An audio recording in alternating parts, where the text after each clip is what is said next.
Kenapa kita takut investasi? Psikologi di balik risiko dan ketidakpastian. Banyak orang tahu bahwa investasi penting. Mereka paham bahwa menabung saja tidak cukup untuk mencapai kebebasan finansial. Mereka pernah dengar bahwa uang bisa bekerja untuk kita, bukan sebaliknya. Tapi meskipun sudah tahu, tetap saja banyak yang ragu untuk mulai.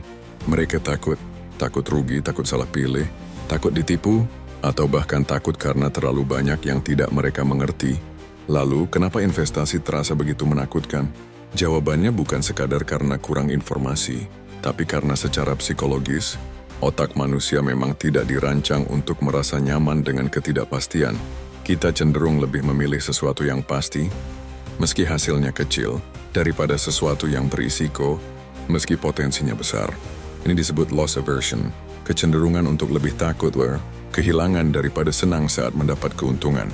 Misalnya, kehilangan uang 1 juta terasa lebih menyakitkan dibandingkan rasa senang saat mendapat 1 juta. Jadi ketika investasi disebut-sebut berisiko, otak langsung bereaksi defensif. Lebih baik nggak usah.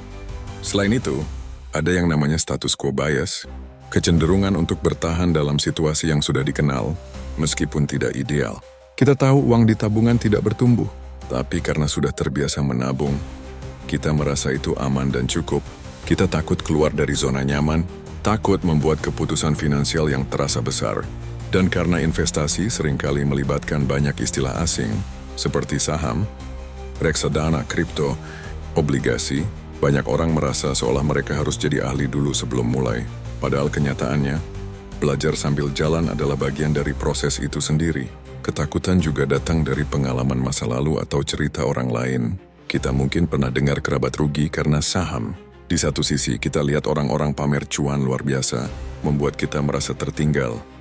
Nanti aja kalau sudah banyak uang. Padahal, justru dengan mulai dari kecil dan rutin, kita bisa membangun kebiasaan keuangan yang sehat. Tapi lagi-lagi, persepsi bahwa investasi itu hanya untuk orang kaya atau orang yang cerdas secara finansial, membuat banyak dari kita mundur sebelum mencoba. Lalu, bagaimana caranya melawan ketakutan ini? Pertama, sadari bahwa rasa takut itu wajar. Itu bagian dari sistem perlindungan diri kita. Tapi rasa takut tidak boleh jadi alasan untuk tidak bertindak.